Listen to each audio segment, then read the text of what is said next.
খ্রিস্টাব্দ ৮০ সালে জন্ম নেয় এক অমর স্থাপত্য, রোমের কলোসিয়াম। এটি কেবল পাথরের দেয়াল নয়, এটি ছিল ক্ষমতার গর্জন আর নিষ্ঠুরতার ছায়া। একসময় এই বিশাল ময়দানে একসঙ্গে বসত ৫০,০০০-এরও বেশি দর্শক। তাদের চোখে শুধু একটি তৃষ্ণা, মৃত্যুর সঙ্গে জীবনের নৃশংস নৃত্য দেখার। এখানে লড়াই করত গ্ল্যাডিয়েটাররা, অধিকাংশই দাস, যুদ্ধবন্দী কিংবা অপরাধী, যাদের জন্য প্রতিটি লড়াই ছিল বেঁচে থাকা না মরে যাওয়ার শেষ সুযোগ।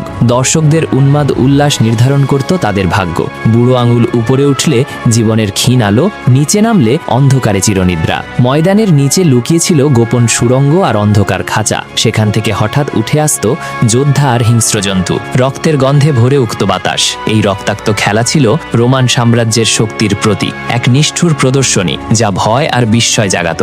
আজ কলোসিয়াম নিঃশব্দে দাঁড়িয়ে আছে, কিন্তু এর প্রাচীন দেয়ালে এখনো প্রতিধ্বনিত হয় সাহসের চিৎকার, রক্তের ফোঁটা আর এক নিষ্ঠুর ইতিহাসের গোপন রহস্য।